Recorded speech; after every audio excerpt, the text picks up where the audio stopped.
Hey, everybody. Welcome back to the Forward Podcast. My guest this week is not just a Foo Fighter, but is kind of an Americana legend in the making. Also has a very successful podcast with a bunch of notable guests.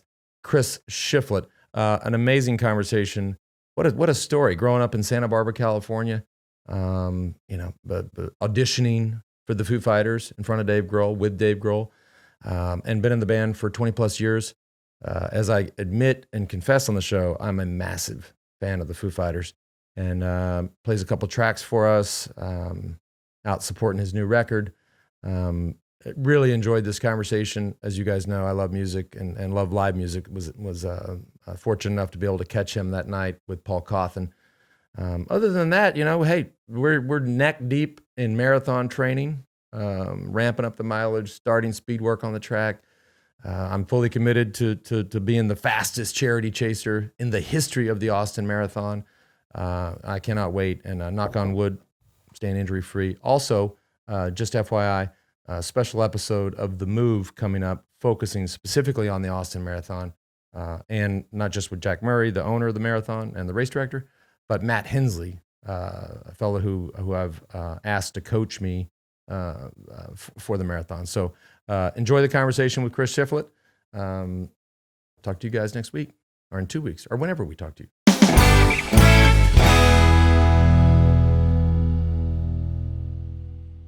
I gotta say, it's so weird. I felt like so unprepared coming in here this morning. Because it's weird because I do the podcast myself. This is my podcast. Exactly. So I didn't have to do any research. I didn't have to prepare any questions. Is that what you do? I was curious. Read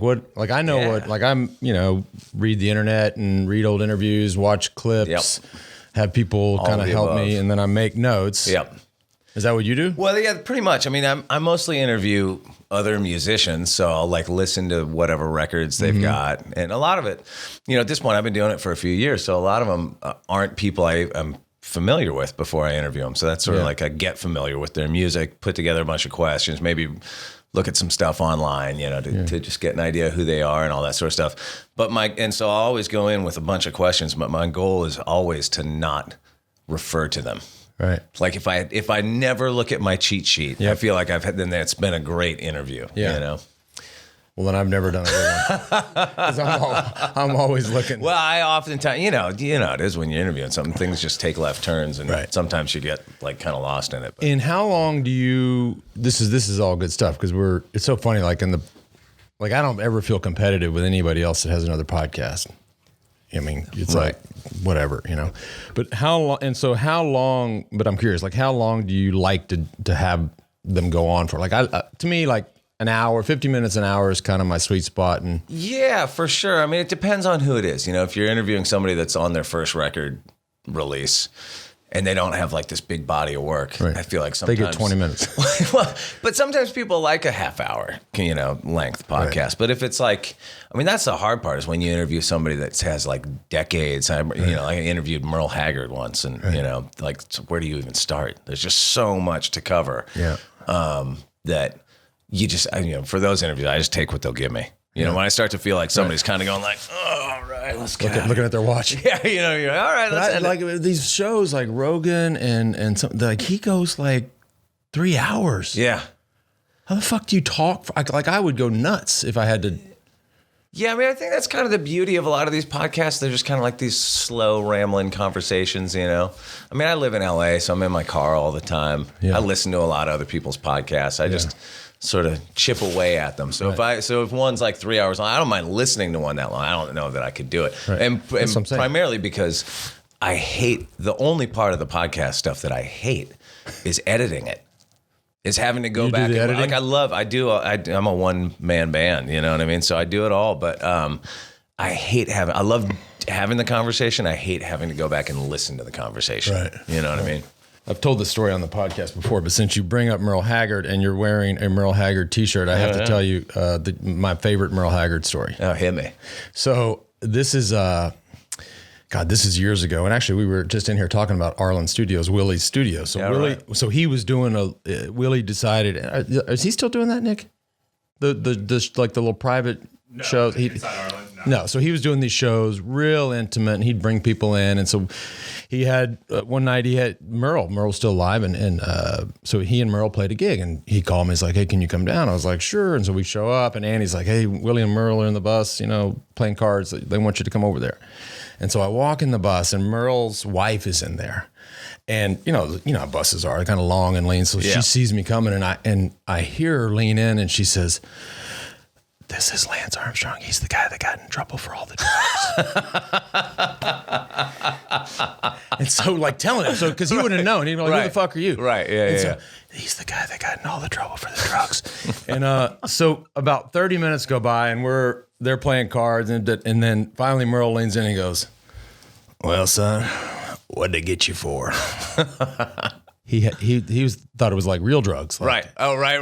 Yeah, you trapped. He thought I was like, I was like in the slammer for heroin or something. It's funny, man. When I interviewed him, this was crazy. I had just gotten home from tour, and I remember I told the guy, my friend Davis, that helps me book my show, like, I need some time to just chill. Yeah. Don't book anything. And the day I got home, he calls me and goes, "Dude, we can go up to Bakersfield tomorrow. Merle's house, his childhood home, is being like put into the Kern County Museum, and he's going to be there, and his publicist said we can interview him." I was like, "Great, let's go."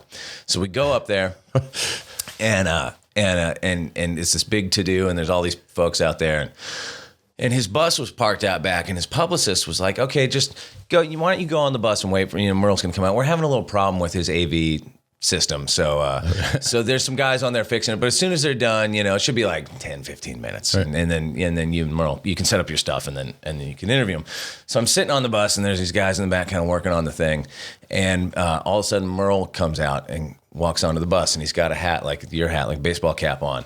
And he comes on there. I've never met the man in my life, and I'm scared out of my life. Of course. I've heard, I just in sort of like, you just know the sort of myth around Merle Haggard that he's like, was kind of a cranky dude. Yeah.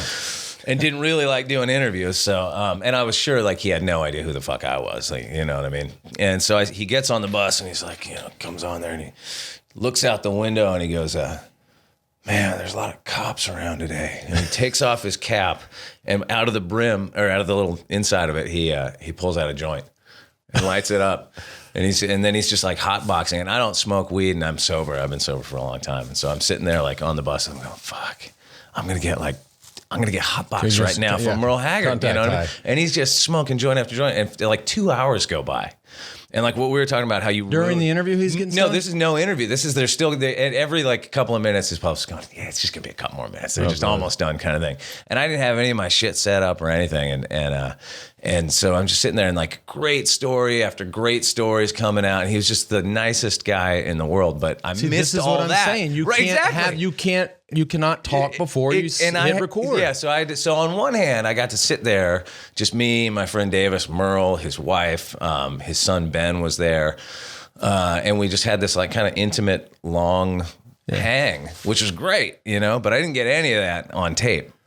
And then when we finally did set up, I mean, he was still great. He was still totally cool, but we had already talked about so much stuff. You couldn't really go back to it, You can't, it's tough to, hey, could you just say that again? I know you said it 30 minutes ago, but just repeat it. With the same level of enthusiasm, please. And I'll act just as surprised and like enamored as I was before. He was, it was cool because, like in the same way that he didn't know, what you had done or whatever, he had this almost like kind of grandfatherly vibe. Like somebody must have told him like, this guy's in a big band and like, he does this podcast. And he was like, he was kind of like, so you guys are doing well, huh?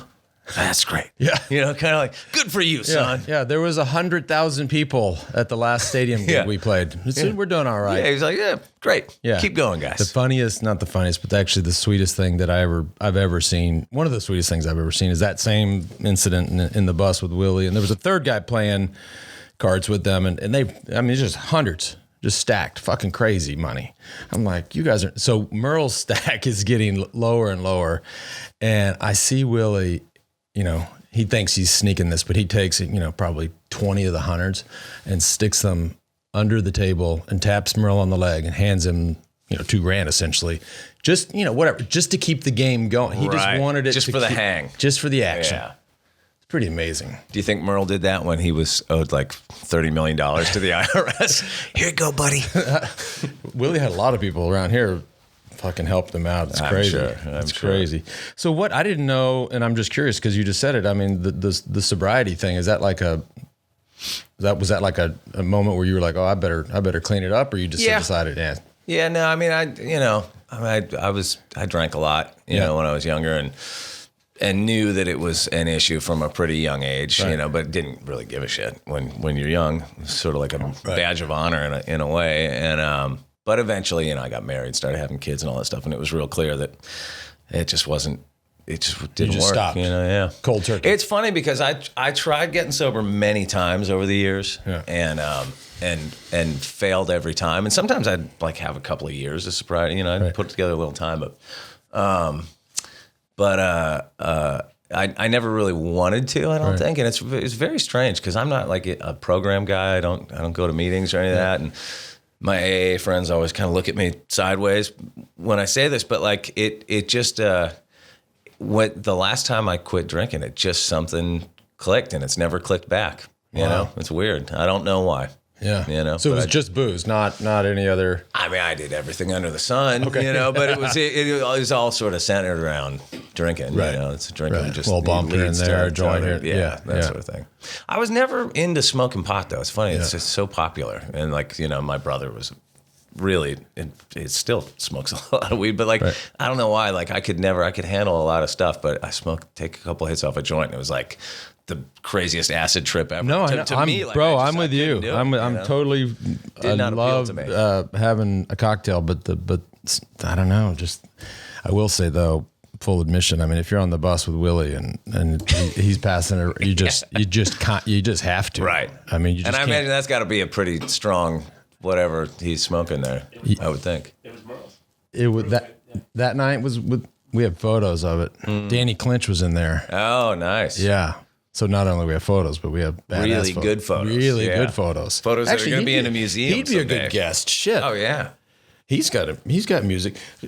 So on this pod, because a couple questions about it, and you said it, like it can be a grind. Like we did 2 years straight every week, and granted you put some in the can, but after a while you're just like, dude.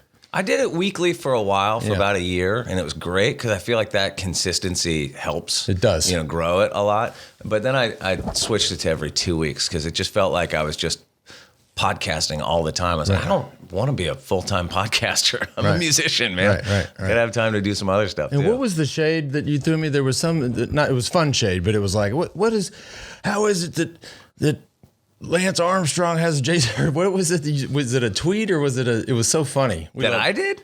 Yeah. Oh, I don't even remember. There's an opening one of your episodes. Like, all right, Lance Armstrong's got a podcast now. And yeah, Jason Isbell on. He's like, I've had him on. He's stealing my guest or something. Oh yeah, that's I don't. I kind of remember that. Somehow it got report. It was anyways. It was fun. Oh, awesome. Oh, good. So if you could have that was me casting out, trying to lure you to invite me on. Fucking and it worked. Woo! Here we are.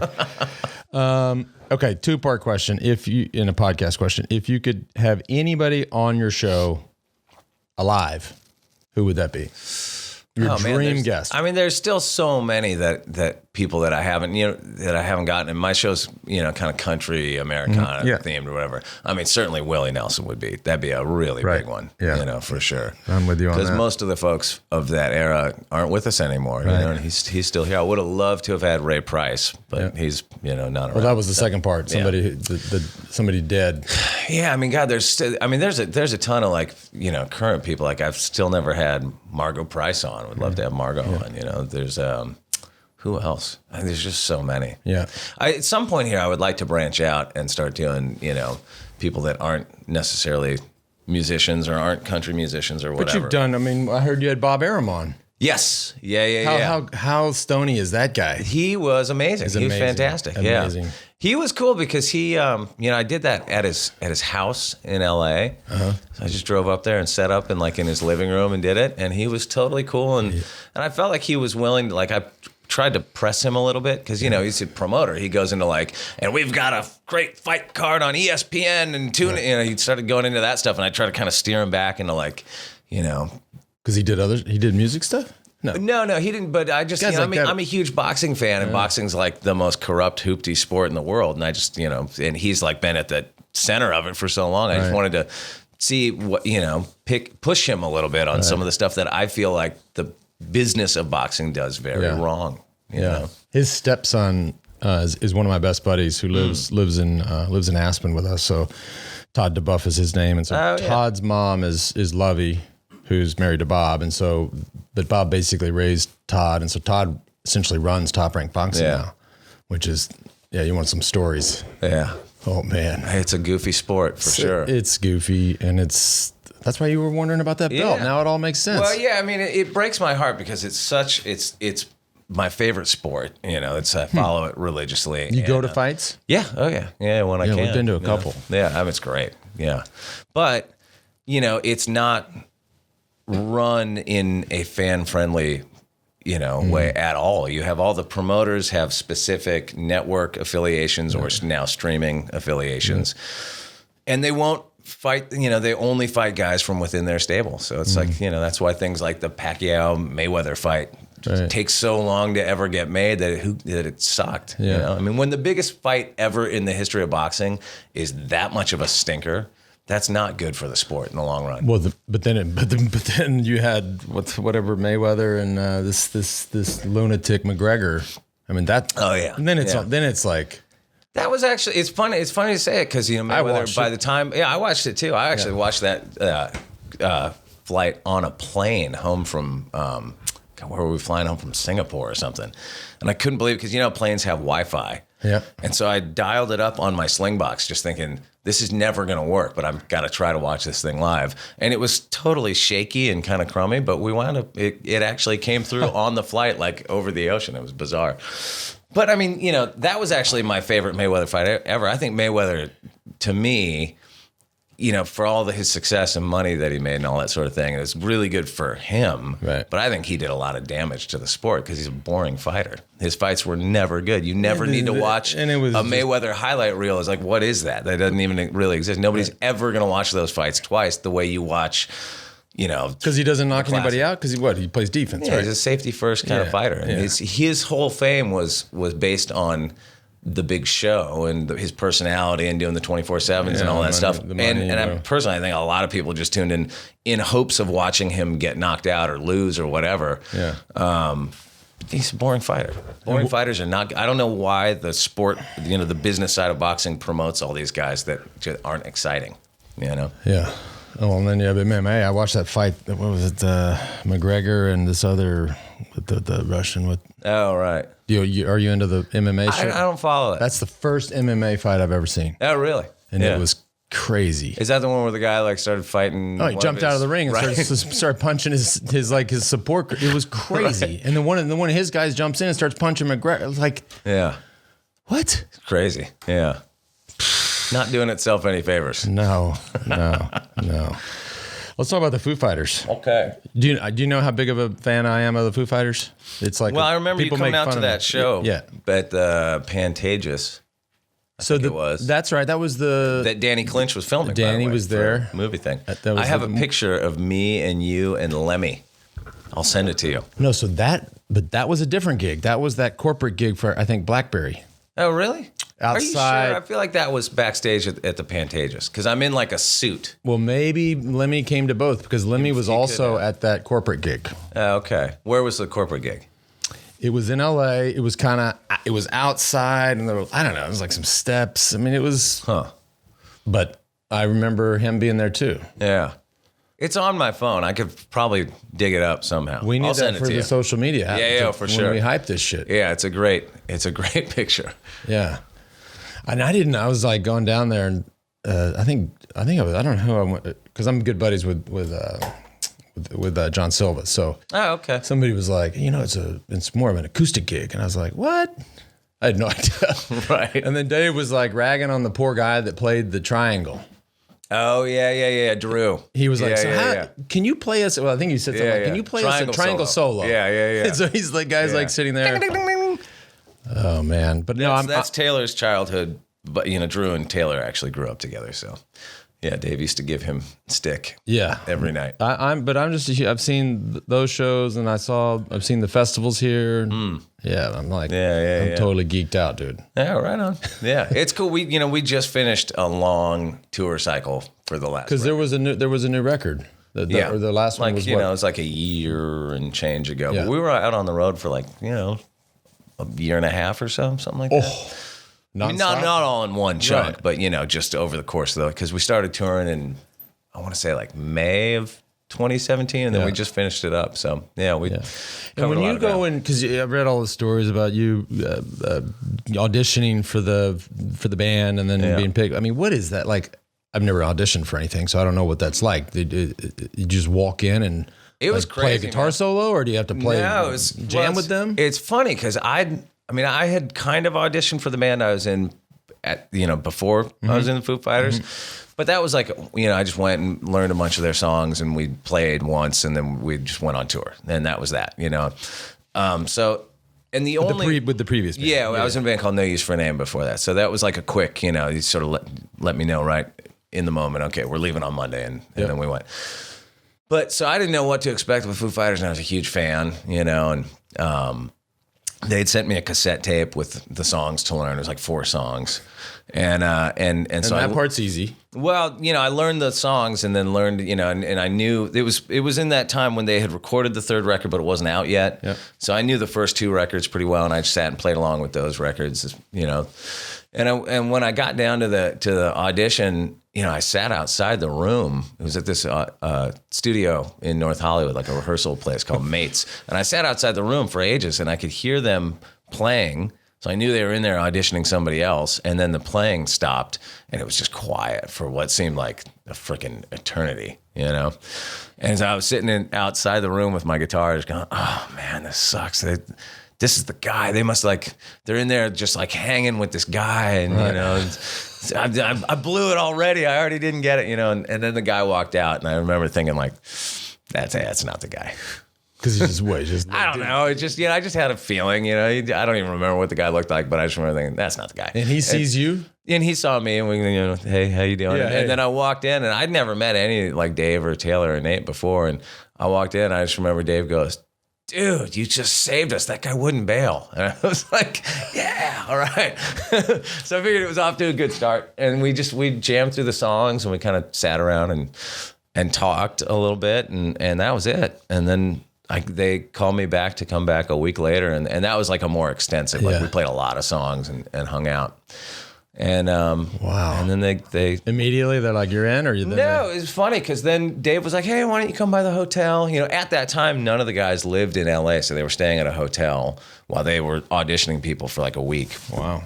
And he was like, yeah, come by the hotel, and I'll give you a copy of the new record, and we can hang out or whatever. And so I did that, and we were hanging out at the bar. You're sober then? No. No. Because he can throw them back. Dave Grohl can drink like he has an empty leg. Yeah, he does. And we were feeling it that night for sure. Yeah, good. We were at the Sunset Marquee and just went down to the bar. And so finally at the end of the night, he was like, all right, man, call me tomorrow and let's hang out. We'll play some guitar. And I was kind of buzzed at that point. So I was like, well, what does that mean? You guys made a decision? He goes, oh, I'll call you tomorrow. You should be stoked, but we got to talk about it, but you should be stoked. I was like, what the fuck does that mean? Right. So it felt good, but, but I wasn't sure. And then he did call me the next day. Him and Taylor called him. We're like, all right, you got the gig. See you at rehearsal tomorrow. And, say goodbye to your friends and family for a while. And what's crazy about, exactly. Yeah. You had kids at the time? Mm-mm. No, because this is late 90s. No, this was 99. Yeah. 99. This was August of 99. So. Dude, that's almost 20 years. I know. Next year will be 20 years. Yeah, that is crazy. Nuts. Long time. And what blows me away, and maybe I got this wrong, but Dave Grohl is a drummer. Yeah, because we all know that he was in Nirvana, he was a drummer, blah, blah, blah, an amazing drummer, and he didn't at that time when he was in Nirvana. Best I can tell, he didn't know how to play the guitar. No, he was I think if I'm remembering this correctly, he was a guitar player first. He'd been playing guitar since he was a kid. Gotcha. I thought he learned, and I think he had even done. He had recorded some stuff, of him kind of doing everything. Because, the first Foo Fighter record is just Dave. It's just he plays everything on it. I mean, he's really like just a natural musician. No, I watched that 17-minute video where he played it with the kids and he played every song and the way they cut it up. And he's like, one second he's on the drums and he's over here on the keyboard. I mean, it's a trip. Yeah. No. So that's how he did the first record, you know, and then he put together a band after that. Yeah. Huh. Yeah. I was always under the impression that he just sort of had to learn how to play the guitar so he could lead the Foo Fighters because Taylor was on the drums. Well, I don't know if he'd ever done it in a band. Yeah. Really, you know, before Foo Fighters. So, you know, that's a whole nother element of it. It's one thing to do it in your room. It's another thing to do it on stage. And how much is I'm always fascinated, you know, because if you look at sort of the U2 model, like there's 4 dudes and it's 25, 25, 25, 25. Yeah. Is the Foos a band or is it sort of, or does Dave treat it as his thing? And then, oh yeah, I've got these dudes that I pay. And I mean, it's a band, but you've been 20 years. You got and it's a band that's been through lineup changes, and you know, like Pat was the first guitar player, and then he left for years, and then he came back. You know, like so. It's definitely a band in that sense, but I would say it's Dave's band. Right. You know what I mean, for sure. And I think everybody just respects that. It's kind of like he's like the creative, you know, force behind it. He's the songwriter. He's the visionary. Does anybody else write? You guys write? I mean, everybody writes. Not everybody writes. Nobody else writes for the band. I mean, Taylor's. I think he's had a couple of songs on albums over the years, but like you know, it's just an understood thing. Like I wouldn't send Dave a bunch of demos. Like, hey man, I wrote some songs for the next record. You know what I mean? I just wouldn't, you know, because I don't want to put him on the spot. And I think it's, you know, everybody sort of has their outlets for whatever they want to do, sort of outside of the band and with their own songs, which is what you're doing here in town. Which is what I'm doing here. But so you know, I think you know, when I joined the band, I didn't know what it was going to be, but assumed it would be sort of more hardline than it actually is in that regard. I mean, everybody plays on the records. We all throw our 2 cents in. You know, it's a good Does thing. Rami still play keyboards there? Yeah. Oh, yeah. Tours with the band? Oh, yeah. I've known him he's like in the band, man. Yeah, absolutely. I've known him since the Wallflower days. He was my good buddy. You may know my good buddy, Michael Ward, he was the guitar player. Well, before the Wallflowers, he was with John Prine, I think it was. Oh, really? John Prine, and then the Wallflowers. Wow. No, and then he had School of Fish. Okay. And then he toured with Ben Harper for a long time, but I used to hang with Rami back. Yeah, he's a goofy son-bitch. Yeah, he is. Dude. Yeah, he's living the life. It's funny because Rami, at Tell a certain me some point, stories, Rami. He moved on to he lives on a boat down in Marina Del Rey, but I don't think he even really goes there much. I think when we're not on the road, he just goes to like, his girlfriend lives in London. He'll go over there. I think right now he's like in Spain touring around with his buddy Johnny Kaplan, and he's just kind of like he's a gypsy. Man, when you don't have kids, you get to do that shit. Yeah. Well, he has a daughter, but his daughter's grown. Got it. Well, then you get to do those things. Yeah. There are days where I'm like, that would be so cool. Yeah. I have 5 kids. So you have 5 kids? I got 5. Oh, wow. Okay. Yeah, I got 3 kids. Yeah. So, yeah, I'm a long way from being a gypsy. Yeah. I mean, but yeah, you just can't. I mean, yeah. It's funny because I think about that all the time. Like, God, we're not really taking advantage of, like, you know, there's something so romantic about, you know, raising your kids away like Keith Richards did or something, just being out and about and on the road. And I'm sure that there's an upside to that in there. He took somewhere. him on the road? I think so. They just like lived wherever he lived, you know, like if they're down in France making a record, he'd just bring them or whatever, you know. Homeschool them. Yeah, you know, but I don't know, that's not how we're living. No. We always have that romantic vision too of like pulling the kids out and doing a year abroad, going to Australia or France or something. Totally. And we just don't have the stones to do that. Yeah, we've just never done Take them from their friends and their sports, and it's a good idea. Yeah. We love the idea, but we're just wimps. We would never. Right. Yeah, and when do you ever really have like a year free in your schedule to do it? You got to do it when they're younger. You can't, if they're in high school, they're like, no, I'm not doing that. Well, it's funny because my oldest is in high school now. Yeah. And my middle guy's in junior high, and my youngest is still in elementary school. But, you know, when we talk about like, let's get out of LA. Let's move. You know, let's move, because me and my wife are from Santa Barbara, and we've been talking a lot lately about like why are we still in LA? You know, let's get out of here. And it's my oldest more than any of them that's like, no, are you crazy? Right. Like leave my friends behind? Yeah, no. Well, this is my home. You're stuck, bro. Yeah. Because then once he goes off to school, then the middle schooler is going to be, you Same deal. spaced them out too much. If you packed them in a little tighter. Should have had triplets. Just knock it out, and then you can do whatever you want. I did know you grew up in Santa Barbara, dude. I love Santa Barbara. Didn't you? Wasn't that like where you would go train? A lot. I remember because my stepfather-in-law is really into cycling, and I remember him saying that you would be riding around up in the hills. What's a stepfather-in-law? How does that work? My wife's stepfather. I got you. Yeah. Yeah, I trained a ton. I got married there. Kristen and I got married in Santa Barbara at the Our Lady of Mount Carmel Church right there in right in Montecito. Mid Montecito. Yeah, I know exactly where that is. 1998. Okay. Yeah. And we'd go back there all the time. And it makes me sad. I had the realization a while ago that, I've lived away from Santa Barbara so much longer than I lived there. Yeah. And to me, it's still home. Yeah. And it's I'm still like so drawn to it and connected to it. But but I haven't lived there since 1989, It's been a long time. I watched your video, your newest video off the new record. Sweet. And so I recognize, like, you start out where there must be like a little amphitheater right there, the little stage, and then you're right down by the beach. Yep, and then you were up at the Mission, and I know all that shit. I was watching, I was like, dude, so many memories in Santa Barbara. Yeah, I specifically went to all the places that were kind of had the most meaning to me because I grew up. Most of my my real young childhood was on the east side. I grew up on Salinas Street. And so East Beach was our spot, so I filmed a bunch of that video down there, and I went to summer camp down there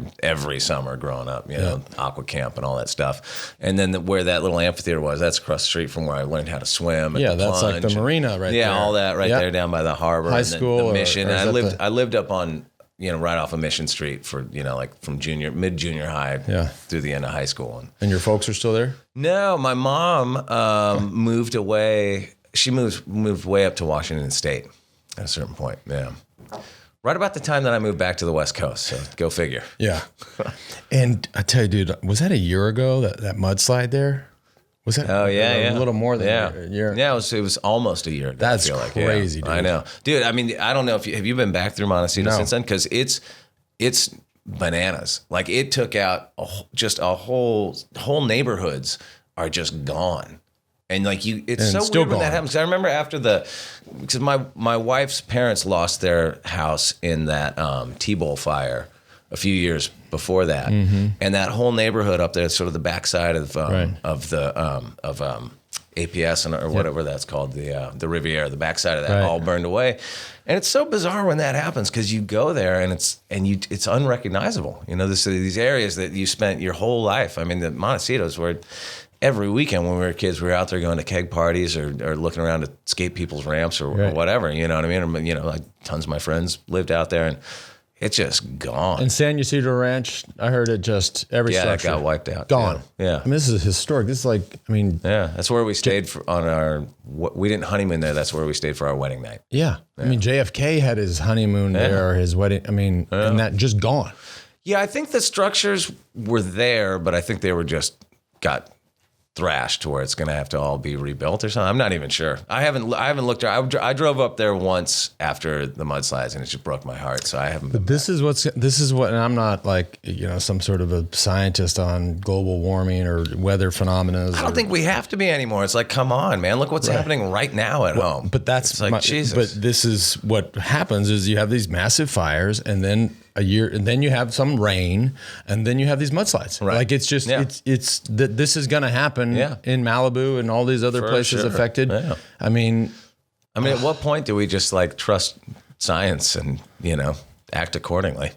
Well, that's a whole nother hour-long podcast. I mean, it just, and I'm not smart enough, but I'm smart enough to know that if you put 100 of the smartest people in the world in a room and they all agree on something, right? If I have no idea, I go, well, I agree. Well, and if the only people that don't agree with those people their research is funded by energy companies, then come on, let's just be realistic about that, right?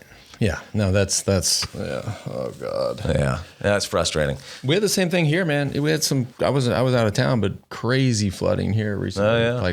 They were talking about apocalyptic shit. Yeah, that's nuts. And so I got to know this because I want you to play some stuff. But why, you're so busy with the Foos, and this tour was a year and a half. and you're playing Antones in Austin. Like, what is your wife like? What the fuck are you doing? You have 3 children. Yes, she is. You just played in front of 100,000 people or wherever many people in some godforsaken country, and you're gonna go. I mean, she must think you're nuts. Yeah. Okay. Yeah. Good. It is a point of yeah. It's tough. It's tough to. We carve won't out tell the her anything you say on here. At least this isn't going out to the entire world. She'll never hear it. No, it's tough. It is tough to carve out the time and I was having this conversation with her the other day. I was like, I'm really trying to check myself on why I'm doing this. Yeah. I'm just telling you, my lady, she'd be like, no, you're not that. Well, I mean, on one hand, my wife gets that. As a musician, there's like an itch that I got to go scratch, right. And I got to like write songs and I got to go make records and I got to put them out. And in order to do that, in order to be able to do that, I have to go out and play shows and I have to, but is the work it and do the whole thing. Is the itch to tour and play live, or is the itch to tour and play live your stuff? Because I mean, well, definitely, because I get lots of touring anyway. Right. Being a Foo Fighter is in and of itself very much a full-time life, without any doubt. But it's like I get something very different out of doing this, especially like at these shows, where it's just me and a guitar. It's like it could not be further away from what we do in the Foo Fighters, dynamically and sonically and all that sort of stuff. So it's just like it's just a different part of me. I feel like. So tonight you're solo. Yeah. So no band. I'm gonna go out next year. We just got some support dates for opening up for Blackberry Smoke, and those will be in like bigger rooms, and they're like a rock band. You know what I mean? So for that, I'm gonna bring a band with me and be loud and electric. So this is the band, the Dead Pheasants. Well, the Dead Peasants is not really a thing so much anymore. I was going to say, do we need to pretend that they're standing up there tonight? Because if you're alone. Yeah. Well, it's funny, I'll tell you the truth, man. It's like I've done a lot of touring, like solo touring over the years, and touring's really expensive, And for me, as a, solo artiste, I don't have like a huge draw. I could maybe sell 100, 200 tickets, depending on where I am. So there's no I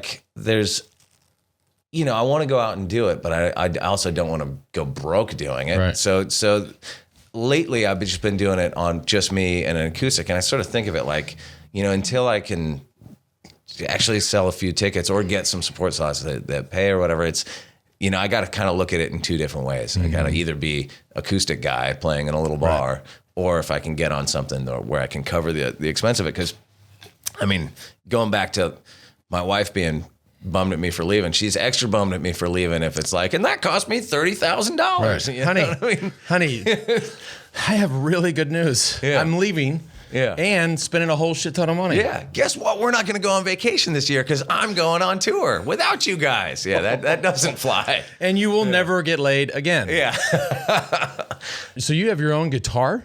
I do. You have your a signature. I do. We I didn't know that till I today. have a Fender Telecaster that we put together a few years ago that is intentionally sort of an entry level, relatively $749. That's right. On the website. Boom. There you go.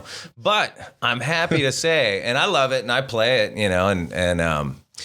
and have, for years, and it's a good guitar, but I always wanted to put together a really high-end version of it. And so and we're going to do some sort of limited release of a master-built version of it. Okay. There's one in existence right now. It's the prototype, and I've been playing it. I played it for like the back half of the Foo Fighter tour, and it's insane. It's it's crazy, those master-built And so custom if shop the ones. entry thing is $749, then I don't know, because I never bought a guitar in my life. I honestly don't even know where they're Does going that to mean price it. $7,000 I didn't ask because I was just like, let's just do it. Let's do all the bells and whistles on it and make it just perfect and killer. It's like block inlay. It's Lindy Fralin P90s. It's nice paint job that's like lightly relict, and I mean it's just bananas, dude. Wow. It's And gonna be some insane. kid, and then I read another cute story. Some kid got his guitar stolen out of his car, and somehow you found out about it. You sent the kid one of these guitars. Yeah. That's so dope. Well, he's a guy and I'm blanking on his English. name because He it was was a in couple England. of years ago. But he was a guy in a band over there.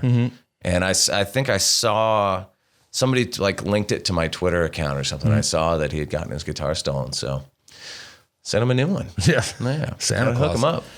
Speaking of the guitar, maybe we should hear some guitar. All righty. All right. Well, this is the title track from my last record. I should also hype that I have a new record in the can. It's going to come out next year sometime. Maybe in the spring, something like that. Nice. But I'll play one. This is the title track from the last record. It's called West Coast Town.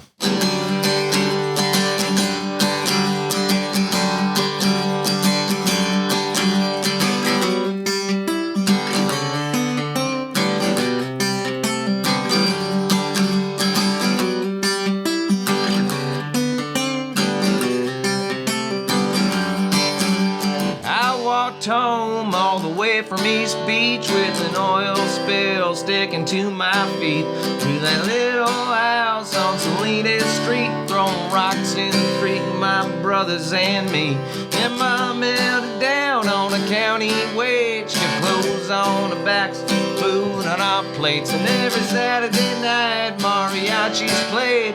I listened through the window to the lowrider sway.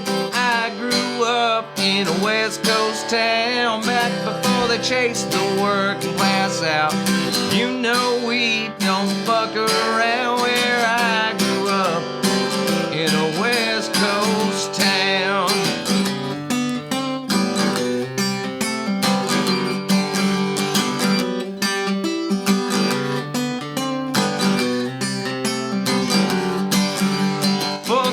July, Ledbetter Beach, salted digging in my lungs so deep. Chased her all night, but she couldn't see. It was paradise, but I had to leave. Yeah, I grew up in a West Coast town, back before they chased the working class out. You know we don't fuck around where I grew up, in a West Coast town.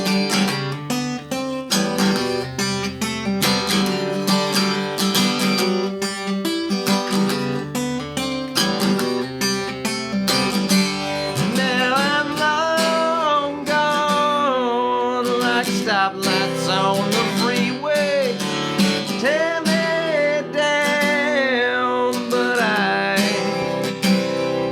never change.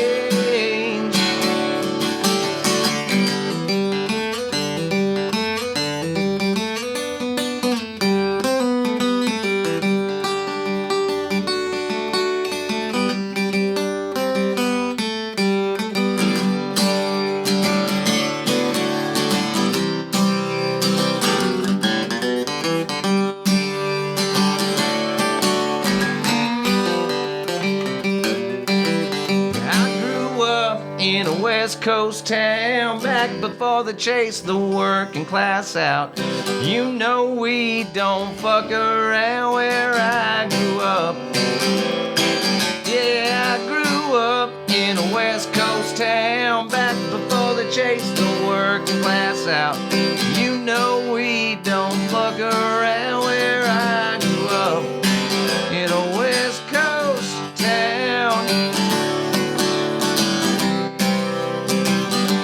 West Coast town.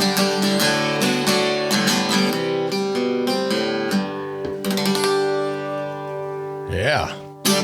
Don't fuck around. Well, you know, it's funny, that line, that. I got that line from watching a Canelo fight. You know, Canelo Alvarez, the fighter. Mexican. So at the end of it, this was before he fought Triple G the first time. I don't remember who he had fought that night, but they were saying, the guy asked him, like, are you ducking Triple G or something like that? And I remember his response was, in Mexico, we don't fuck around. I was just like, yeah, goddamn. Yeah, I'm going to steal that. I wrote that down. Yeah, I got to put that in something. Yes, It was such a great answer. I just borrowed that. I know, I'm a big fan of the F-bomb. We used to have I have a cuss jar at the house for the kids. Like every time it's dollar, every bad word. It doesn't have to be an F-bomb. It could be A-bomb, S-bomb, D-bomb. Yeah, I get it, man. I just tell my kids, like, just don't say that around your mother. Yeah, Daddy thinks it's a little funny, but just don't say it around your mom. Yeah. Oh, she's a little. She's the disciplinarian. Well, I mean, Probably. Yeah. Yeah. At least with that stuff, I don't know. I think that they know they can get away with a few more F-bombs around Daddy than around Mama. And you don't ever, when you play live, you play only your stuff. You're never going to get up there and No, I bust do out. covers. I do covers. But you wouldn't cover the Foos. I mean, if one of my Foo Fighter brothers was on stage with me, yeah, perhaps. But like, no, that's not like part of my. I think if I was out there, things like yell out like people, sure, yeah. I mean, I think if I was doing that, I think that the guys in the Foos would be a little annoyed. So I mean, and I'm always like really try to be careful to sort of keep those two worlds separate. Yeah, because I don't want those guys to think I'm like riding on the back of the band or whatever, as much as I can keep them separate, I try to. But it is funny. Like, I remember a while ago, there was this obviously very drunk woman standing right in front of me as I was playing. And she was like, "Can you play Everlong?" I was go, "Oh, no, honey, it's not that show, Right. Sorry." She goes, "Okay, well then, can you play Monkey Wrench?" It's like, never mind. Yeah. Here's a totally random question, but I only ask because I know a bunch of people in this business that their hearing, they've lost it. Their hearing is terrible. Does that stress you out? Oh, big time. 20 years of this. I started wearing those fancy earplugs a long time ago. Yep. Probably at least 10 years ago. But I spent a lot of time being very close to. It's the cymbals that kill you. It's not so much the amps. Cymbals, because you especially high. You probably do all your damage when you're a little kid in somebody's garage because you're like cymbals are like right here. Yeah, it sucks for as a guitar player because guitar player is like all high end. Yeah. And even the fancy earplugs that pretend that they just strategically cut 5 dB or whatever, it's still killing the high end. So like your guitar tone just suffers for it. So you oh wow. It suffers for the way you hear it. It's fine in the room, but like I never get to hear my guitar sound the way I want it to. So you're hearing, you reckon it's pretty good, but I can tell it's taking a hit because, if I'm at home, my wife will come in the room and be like, "Why is the TV so loud?" Yeah. What? Sounds fine to me. I don't know. Or she was like, "I've been yelling your name for 20 minutes. That too. Or like, "I did answer you," that sort of stuff. So I know that it's taking. Fuck it, I just embrace it. Honey, I couldn't hear you because I've been doing this for a long time. Yeah, that's providing right. and I'm killing myself for you guys, man. God, and is that your set list for tonight? That is. Yeah. I love how that's just conveniently there. Yeah, I printed that out before I came because I tried last week. As a support, you have a specific amount of time that you can play. And I found I was just going over every night. So I'm sure Paul Cawthon's very strict. It's like, why is this fucking guy playing another song? Hey, yeah, nobody yelled at me, but you want to nip that shit in the bud before you get yelled at. Yeah. Like, he's a nice guy and all, but he just gets up there, he tries to turn it into his show. Yeah. And then next he's going to cover the Foo Fighters. Yeah. Yeah, I was pretty blown away by him last night on the show. I'd heard, Nick, you told me, but he was way different than what I was expecting. Yeah, he's a funny dude, and as far as like his music, he's got just a big voice, man. Just fills up a room. Yeah, I've listened to all this. I would love it. And you got are you coming out to the show tonight? Because his band is just I always amazing. say, right? Yeah, totally. Yeah, of course. Yeah, of course. Yeah. We want to do another one, or sure, yeah. Should we throw darts at that playlist and see how? Yeah, sure. What should we do here? I know. We'll do this one. I take a shot and a beer back, please. Last night brought me to my knees. I need your love and sympathy. All I got is this empty stool in me. I guess you left around 3 a.m. Said you were leaving with your girlfriends, but you went straight home to him. Bartender, please set 'em up again. You wouldn't come back to my hotel room, so I walked all alone back to 102, staring at your picture faded in blue. Tonight I'm drinking about me and you. I don't know when I'll be back again. It's not so easy being just your friend, but if you want me to, I'll pretend. I'll be here waiting for that one last slow dance. Same old story since we first met. break our hearts every chance we get. Neon lights turn to regret.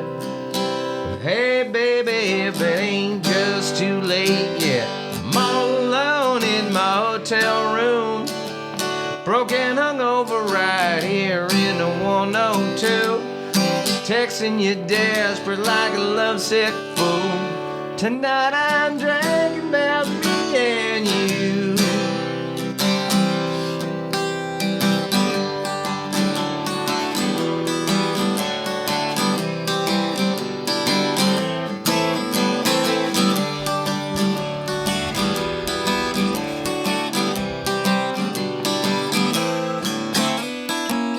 So light a smoke and stare at the wall. Wait until all my inhibitions fall like a hand grenade in my palm.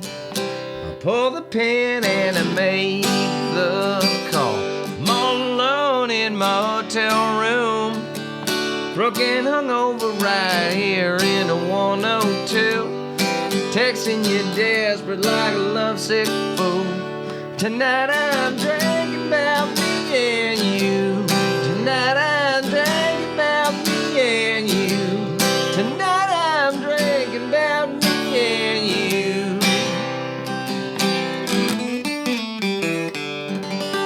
Yeah. Right on. Thank you. Man, love that. Yeah. You stand up or sit down when you play? I stand up. It's funny you said that because I was just thinking how awkward it feels to be sitting. My bad. playing. My bad. You can stand up. Fuck it. Do it again. Stand up. I didn't bring up straps, so I'd be fucking, All right. Before we get out of here, what are you listening to now? Like what? I don't know if you listen to something driving over here or if you when you were flying out here. You know what I've been listening to a bunch. And don't say lately? podcast. Well, I do listen to a lot of podcasts. Yeah. I live in LA, man. You're in your car all the time. Now, I've been listening to that new Brothers Osborne record a lot. I like that a lot. That's great. I've been listening to, there is this cool thing on Spotify where, what do they call them? There's like these playlists that are called like, this is Waylon Jennings or this is whoever it is. And I've been listening to the Waylon one a lot. So it's all Waylon. Always, it's just like a greatest hits. So it's like iTunes Essentials or something. Yeah, exactly. Same kind of thing. You know what I mean? I listen to those a lot. This is Willie Nelson. This is Merle Haggard. All those ones. Yeah. Right. And the It's Osborne funny brother. because I came. I didn't know country. Ozzy had a brother, by the way. Ozzy has a brother? I don't know. You said Oh, brothers.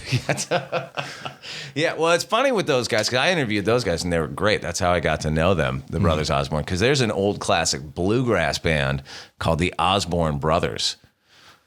And it's like, how many people when you started were coming to your shows going like, "This ain't no fucking bluegrass band. What the fuck is this shit?" And the answer? They were like, "A lot." Yeah. It was confusing. Yeah. I'm a big Ozzy fan. I'm a big, like, I grew up. Oh, yeah, dude. loving- Randy Rhoads was like my, he was a god to us. I did not realize that his first band or the first big band he was in was Quiet Riot. Well, they weren't big when he was in it. Right, but Yeah. I didn't You want to know- hear something funny? Listen, you can find it on, I'm sure it's like on YouTube or whatever, the very first Quiet Riot record. It's called like We Are the Ravers or something like, or maybe that's one of the songs or whatever.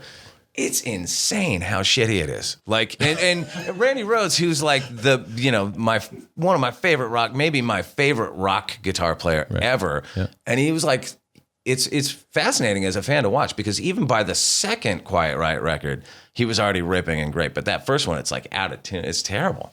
And then, and that's just a couple of years before the Blizzard of Oz, where it's like the greatest rock guitar playing to me ever, one of them. Did you watch the Quiet Riot documentary? Oh, yeah. I mean, I watch all rock and roll music documentaries, so that was one of them. And that's how I didn't even know he was in the band. What a fucking, by the way, sad story. Oh, yeah, no, terrible. Sadder story. I heard that they were trying to make a Randy Rhoads documentary. And I heard, and I don't know this to be true, and I'm not have no involvement or anything, but I just heard that Sharon Osbourne put the kibosh on it, which is sad because as a fan, I would love to see that. Yeah, why would you? What's up with that? I don't know. You can only guess. I'm gonna guess it has something to do with controlling the storyline, maybe something like that. And she thought her and Ozzy split up. I thought. Oh, really? Well, maybe they're back together. I think she punted him because he was still partying, at like 90 million years old. But He's going back. He said the Oz tour or whatever is going back out. Like he's going out on the road. Nice. I would see that in a heartbeat. You know who else is on the road next year? And I'm fucking going to go for sure is Iron Maiden. Oh, no, I'll tell you something. Dude, yes, tell me something. One of their guys just reached out to me because a couple of years ago when they came through LA, a guy that I know helped put together, they played soccer. Yeah. And on their off days, they go play. They have like the Iron Maiden jerseys, the whole thing. It's in their documentary, Flight 666. Oh, okay. Yeah. So we put together a team to play them.